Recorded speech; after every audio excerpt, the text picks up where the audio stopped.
Hey everyone, and welcome back for another deep dive from Samurai Kaizen Technical English Courses. We're all about leveling up your English skills while exploring some seriously cool topics. Absolutely. And today we're diving headfirst into the world where science meets business.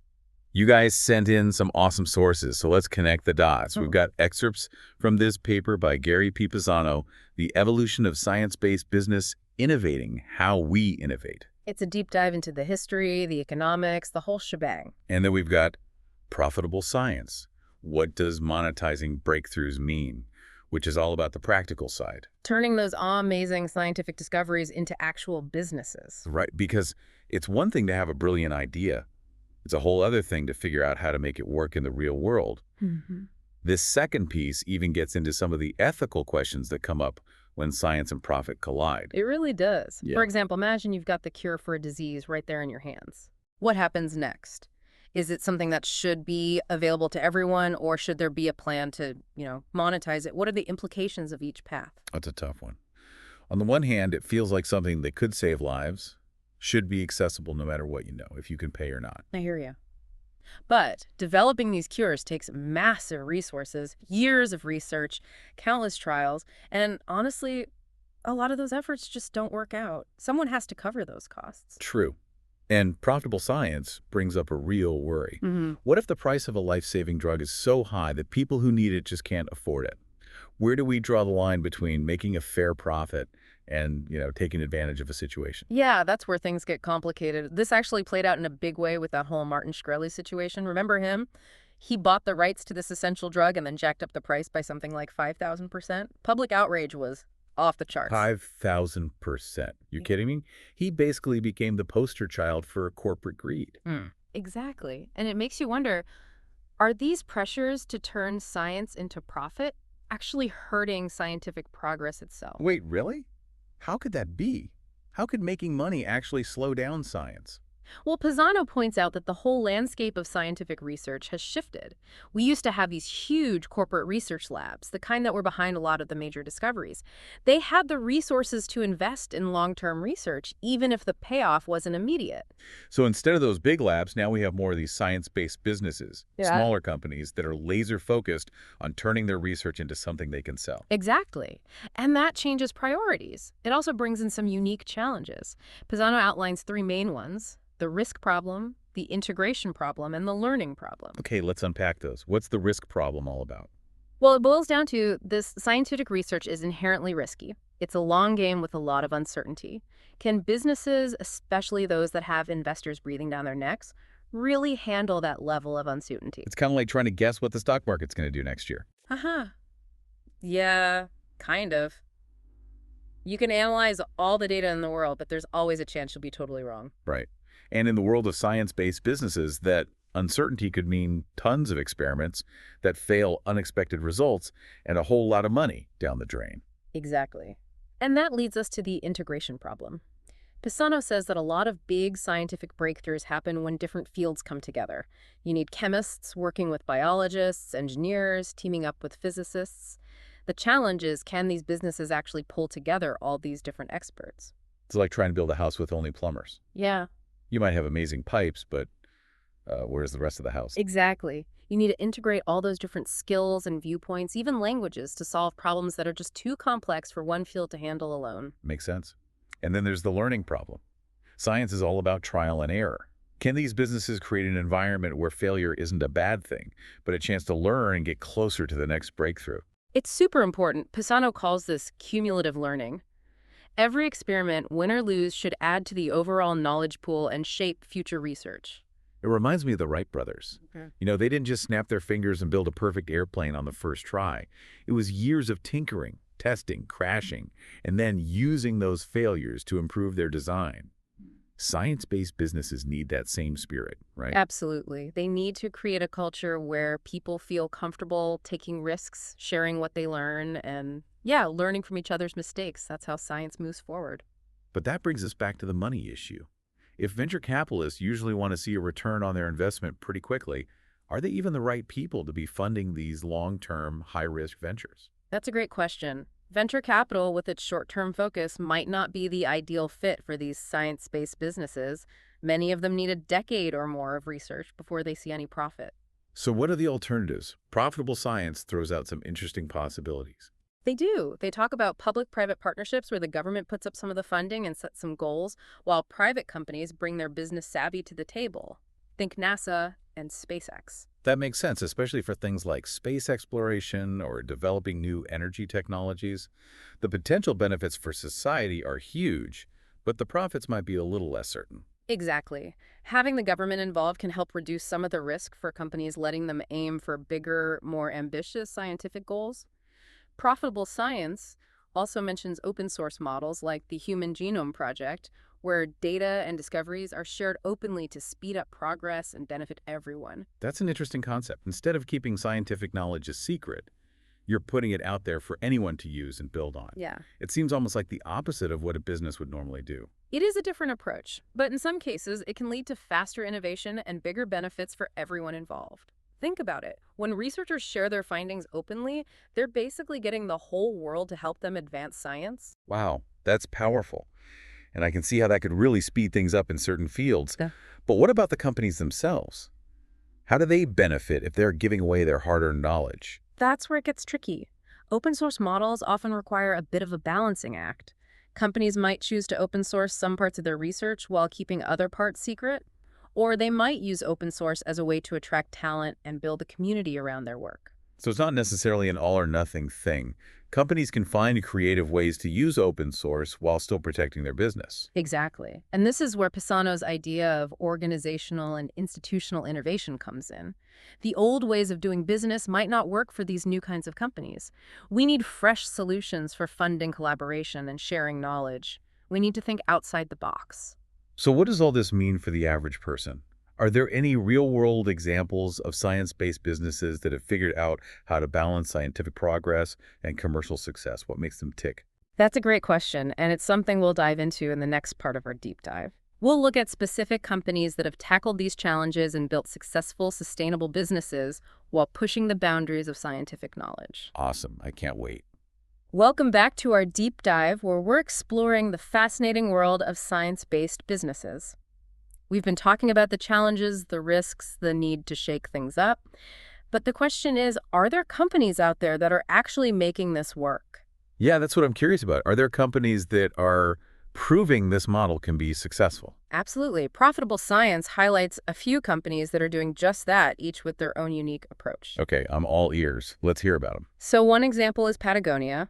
They're a clothing company, but their whole brand is built around this deep commitment to environmental sustainability. Oh yeah, Patagonia. I know them. They make great outdoor gear. But how does that make them a science-based business? It goes way beyond just marketing. Patagonia invests a ton of money in research and development. They're constantly looking for innovative materials and production methods that can minimize their impact on the environment. So they're not just slapping an eco-friendly label on their products and calling it a day. They're actually using science to back up their claims. Exactly. They're using science to make smart business decisions and create products that are better for both their customers and the planet. And it seems like it's working for them. People are definitely more aware of the environmental impact of their choices these days, and companies like Patagonia are tapping into that. It's a smart move. Consumers are more and more willing to pay extra for products that they believe in, products that align with their values. Patagonia has shown that being sustainable can actually be good for business. It's a win-win situation.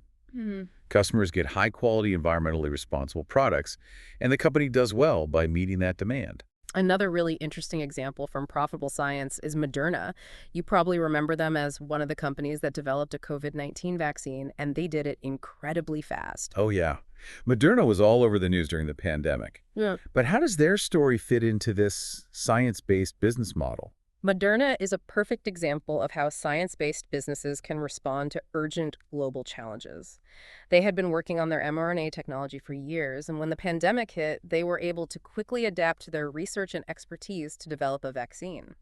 It was amazing to watch. Yeah. It felt like they went from being a relatively unknown company to a household name overnight. Their success shows how important it is to invest in scientific research for the long haul, even if you don't know what the immediate applications will be. You never know when a breakthrough might be needed to solve a global crisis. And it wasn't just about developing the technology. Moderna also had to figure out how to manufacture and distribute the vaccine on a massive scale, all while dealing with all those complex regulations. Yeah. Right. And they had to find a balance between being responsible to their investors and making sure the vaccine was accessible to as many people as possible. They couldn't exactly charge a fortune for a life-saving vaccine during a global pandemic. Exactly. And to their credit, Moderna worked with governments and international organizations to make sure the vaccine was distributed fairly, even in lower income countries. It highlights the importance of collaboration and social responsibility in the success of science-based businesses. So we've got Patagonia showing that sustainability can be profitable, and Moderna demonstrating the power of science to respond to global challenges. Any other examples that stand out? The last one I want to mention is OpenAI. They're focused on artificial intelligence, a field with huge potential, but also some serious ethical concerns that we need to think about. AI is definitely a hot topic these days. Everyone's talking about it. But it also feels like something that could easily get out of control. That's the thing about AI. It's powerful, but it's a double-edged sword. OpenAI started as a nonprofit with the goal of making sure artificial intelligence benefits all of humanity. They recognized early on that AI could have some downsides, things like people losing their jobs, algorithms being biased, even the idea that AI could become smarter than humans and pose a threat. It sounds like something out of a science fiction movie, but these are real concerns that we need to address as AI gets more advanced. Absolutely. OpenAI has been pushing for responsible AI development. They've been advocating for transparency in AI research and calling for regulations to minimize the potential risks. But they also have a for-profit side now, right? How do they reconcile that with their original nonprofit mission? It seems a little contradictory. It is an interesting model. They use their for-profit arm to generate revenue, which then supports their nonprofit research and advocacy work. So they're trying to use the power of the market to fund their mission of making sure AI is used for good. That's a bold strategy. It is. And it remains to be seen whether they can keep that balance as AI technology continues to advance so rapidly. But their approach shows how creative you sometimes have to be to fund and manage science-based businesses. It seems like these examples show that there's no one-size-fits-all approach for building a successful science-based business. You're right. Each company has to find its own path, adapting to the challenges of its specific industry and balancing the demands of the market with its scientific goals. And it's not just about finding the right business model. It's also about understanding the ethical implications of their work. As science gets more involved in areas that affect our health, our environment, our very understanding of what it means to be human, these ethical considerations become even more important. I couldn't agree more. We've seen how the drive for profit can sometimes have unintended consequences, even when the intentions were good. It sounds like the key takeaway here is that science-based businesses have a huge responsibility. They're not just creating products or technologies, they're shaping the future. Absolutely. And as we move forward, it's crucial that we have open and honest conversations about the role of science in society, the potential benefits and risks of new technologies, and the ethical principles that should guide our decisions. These are big questions, and I'm sure we'll keep wrestling with them as science-based businesses continue to evolve and grow. So we're back, and we've been talking about these science-based businesses and how they're not just about the bottom line. They're really trying to tackle some of the world's biggest problems. Exactly. But like with anything powerful, we got to think about the ethics. How do we make sure that the chase for profit doesn't end up overshadowing scientific integrity? Or even worse, leading to people being taken advantage of? Right. That's a real worry. Yeah. And it's not just about avoiding those extreme situations like that Martin Shkreli case we talked about earlier. It's about creating a system where ethical behavior is built into how these businesses operate from the ground up. I totally agree. And profitable science gets into this. They suggest that one way to encourage ethical behavior is through these public-private partnerships. When governments and businesses team up, they can kind of align their goals, make sure they're both focused on scientific progress and actually benefiting society. Like we were talking about earlier with NASA and SpaceX. The government provides the funding, sets the big picture goals, and then private companies bring their entrepreneurial energy and efficiency. Exactly. That kind of teamwork can help to take some of the risk out of scientific research and let companies go after those really ambitious goals. Profitable science also mentions open source models as another option where scientific discoveries are shared freely. Right, like the Human Genome Project, which made all its findings public, and that led to tons of breakthroughs in medicine and other areas. Wow. It's kind of wild how that kind of approach can actually make innovation happen faster. It definitely challenges the traditional way of thinking about intellectual property. It shows that sometimes sharing knowledge is actually the most effective way to move things forward and create benefits for everyone. It seems counterintuitive at first, but when you think about it, it makes sense. When scientists share their work, they can build on each other's discoveries, avoid wasting time and effort, and really speed up the pace of discovery. Exactly. This whole collaborative approach really lines up with what Pisano was saying about cumulative learning. The idea that every experiment, whether it works or not, should be adding to our overall knowledge and shaping future research. It's like crowdsourcing science in a way. But even with these models in place, how can we be sure that science stays honest when there's so much money involved? Businesses, especially those with investors to answer to, are always under pressure to make a profit and make it fast. That's a huge point. And that pressure can sometimes lead to people cutting corners, exaggerating results, or even hiding findings that don't fit their business goals. Transparency is key to keeping science honest.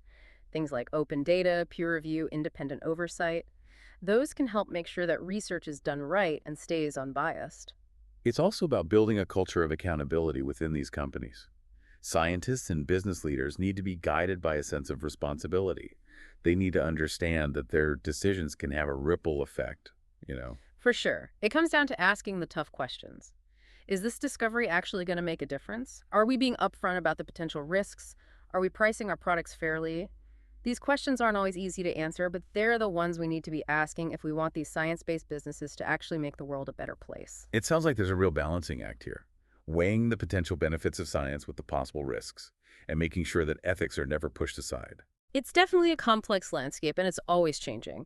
But one thing's for sure, science-based businesses are here to stay. They're changing the way we innovate and making us rethink the relationship between science business and society as a whole. So as we wrap up this deep dive, what are some of the big takeaways you'd want to leave our listeners with? Well, first, remember that these science-based businesses face a unique set of challenges. They're dealing with high risks, long research timelines, and the need to bring together all kinds of different expertise. Second, the traditional ways of funding and sharing knowledge might not always be the right fit for these companies. We need to be open to new ideas like public-private partnerships and open-source initiatives. And finally, never underestimate the importance of ethics. Making money should never come before scientific integrity or the well-being of society. Those are some great points to remember. Thanks for joining me on this deep dive into the world of science-based businesses. It's been a fascinating journey. Hopefully this has given you a new perspective on how science is being used to tackle global challenges and build a better future for all of us. Keep exploring, keep asking questions, and keep learning.